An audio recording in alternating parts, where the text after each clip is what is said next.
Welcome to The Hidden Load, the podcast where we uncover the unseen weight carried by the educators and leaders in medicine and explore how to lighten it. I am Dr. Santina or Tina Wheat.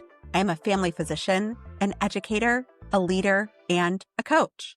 Each week, we will dig into the challenges that often go unspoken, from burnout and boundaries to purpose and identity to figuring out sustainability, and share practical tools to help you move from chaos to calm and from burnout to balance. Because the hidden load does not have to be yours to carry alone, and in fact, shouldn't be. Let's get started. Hi, everyone, and welcome back to The Hidden Load, a podcast for the educators and leaders in medicine. I am Dr. Santina Wheat, and I am so glad you are here. Today is episode 7. We are talking all about purpose. Now, in our last episode, we talked about recovery. And this was recovery not as just an indulgence, but as a strategy. We explored why rest is necessary for resilience, and we talked about how we can model recovery for the people that we lead and we teach. And today, we are moving into another essential piece of combating that hidden load, and that is purpose. If recovery fills our energy tank, purpose gives us that direction. It is the why that sustains us in the middle of the demanding career that we are all facing. And in healthcare, with all of its pressures, the constant changes, and the systemic challenges, purpose is not just a nice to have. It is a necessity. It is a survival tool. But here is the hard truth. Many of us begin our careers with a deep sense of purpose. In that purpose, we all feel the need to heal, if we're educators to teach, and above all, to think that we are going to be the ones to improve the system. And over time, unfortunately, that clarity just fades. It might be because the paperwork piles up. It might be because the meetings multiply. It might be because the demands are stretching us ever thinner and thinner. And then one day, some of us wake up feeling like we have just lost sight of why we were ever doing this work at all. So in today's episode, we are going to talk about what purpose really means, why it feels so slippery, particularly for those of us in medicine, and how you are able to reconnect with it. And it's not just for yourself, but for the colleagues and the learners who are watching how you show up and lead every day.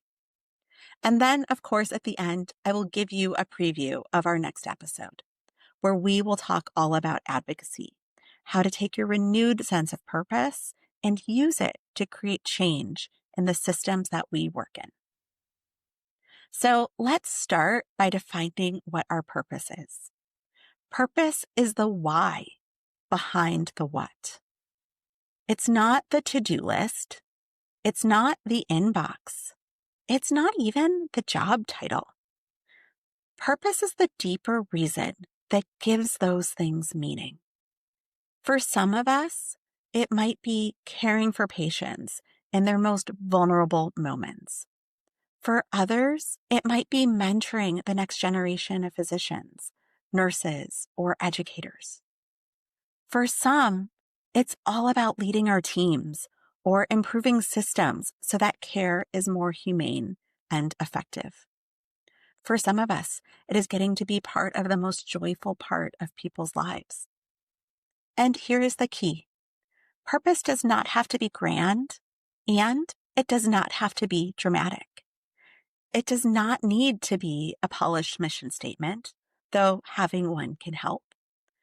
Sometimes your purpose is simply deciding, today, my purpose is to show up fully for the residents that I'm teaching or the patients who I'm caring for. Today, the purpose is to make sure that this patient feels seen in a system that too often overlooks them. Our purpose is about our alignment. It is asking, does the way that I spend my energy reflect what actually matters the most to me? So as I'm recording this, I'm getting ready to go into interview season for residency. And it's always such an energizing time to get to see the purpose of all of those who are coming forth in my specialty.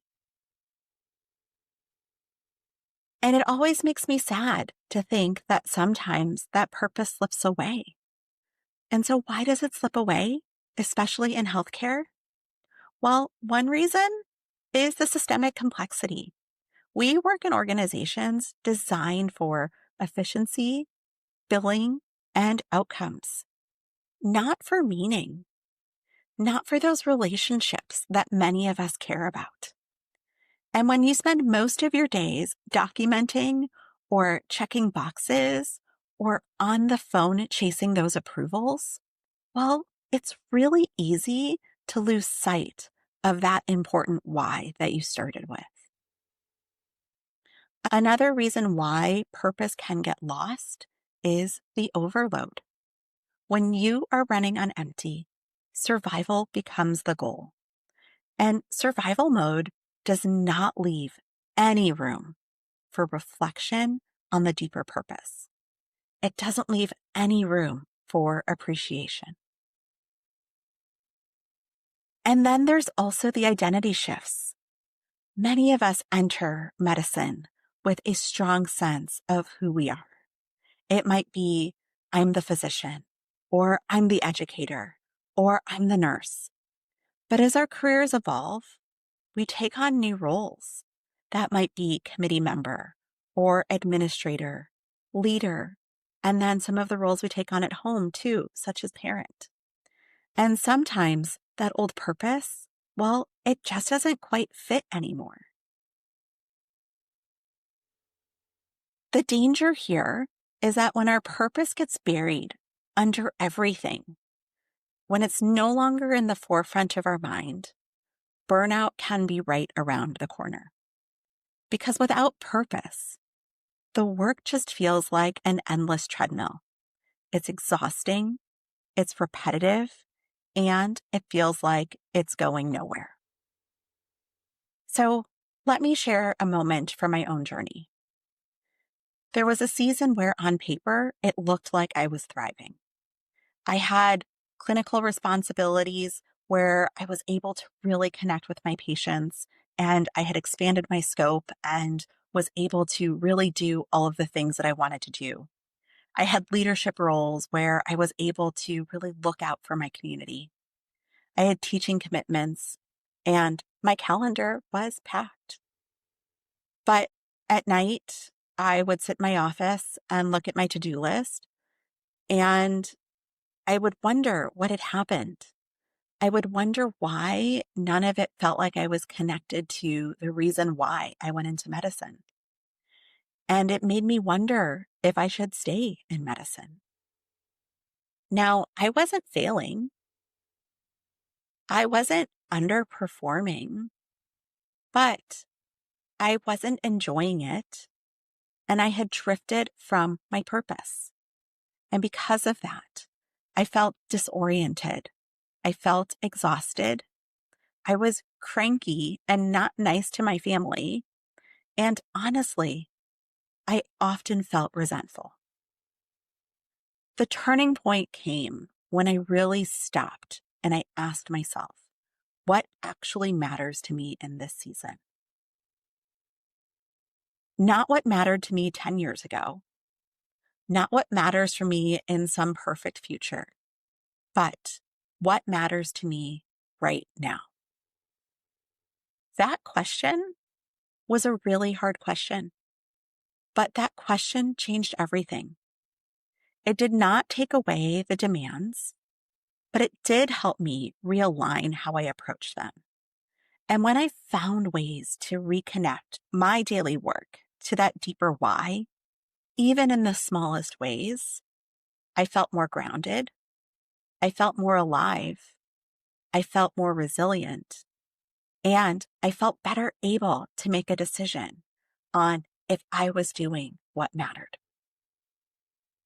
So, how do we, in purely practical terms, reconnect with our purpose? Well, one of the most useful tools I have found is a 4-question strategy that comes from Margie Worrell. She published it in Forbes magazine, and it helps us really reflect on purpose. And so I want to take a few moments and walk through them together. The first question is, what makes you come alive? I want you to think about those moments when you feel most energized at work, at home, with your friends. Where are those things that really do that for you? Maybe it's seeing the spark in a learner's eyes when a concept clicks. Maybe it's being fully present with a patient. Maybe it's leading a team through a tough challenge and seeing everyone pull together. Maybe it's when you see your children do something that you've taught them.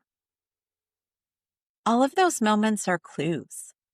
They show you where your purpose is already working and where maybe you can lean in more. And it's important, again, to remember that this answer might be different today than it was 10 years ago, and should be different today than it will be 10 years from now. So the second question that I want you to ask yourself is, what are your innate strengths? We often overlook our gifts because they feel just too easy. But those are exactly the areas where we can serve most authentically. They're the areas where we're not pushing quite as hard, where we feel the most natural. Maybe you are a natural encourager. Maybe you are great at translating complexity into clarity. Maybe you are the calm in the storm when everyone else is spinning out. Maybe you're like me and can look to see how the dominoes will fall with different decisions. When you lean into these strengths, it connects you with your purpose in a way that feels sustainable and authentic and not forced. So moving on to our third question, where do you add the greatest value? This is about contribution. Where does your presence make a tangible difference? Sometimes this is similar to the answer number 2, but not necessarily. Sometimes it's your strengths plus what you really enjoy, or your strengths plus what other people around you don't necessarily love to do. Maybe it's mentoring residents who are just starting on their journey. Maybe it's advocating for patients who don't always have a voice. Maybe it's building culture and trust on your team. Your purpose often lives at the intersection of what lights you up and what you're good at. Your purpose often lives at the intersection of what lights you up, what you're good at, and where it really matters. And on to our fourth and final question. How will you measure your life? Well, this one really zooms out. At the end of the day, how do you want to define a life well lived? It's important to know that this answer is different for everyone. We all have different values and we all have different things that we hold ourselves up to. So my answer should look different than yours. So ask yourself, is it titles, publications, recognition? Or is it the lives that you've touched, the learners that you've mentored, the legacy that you've left behind? This question grounds us. It reminds us that purpose isn't about the urgent emails or the endless paperwork. It's all about our meaning. Together, these 4 questions work like a compass. What makes you come alive is fuel for your soul. What strengths you have are your tools. Where you add the greatest value, well, that's your arena. And how you measure your life, well, that's your direction. When you feel disconnected, sitting with these questions, even for 10 minutes, can shift everything. as long as you were honest with yourself about your answers. So here's the reframe.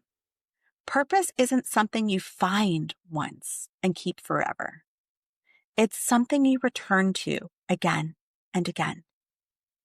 And as educators and as leaders, this isn't just about us. The people we lead are learning from how we show up. If they see us disconnected, if they see us cynical and burnt out, well, they will assume that that's the cost of success. But it shouldn't have to be.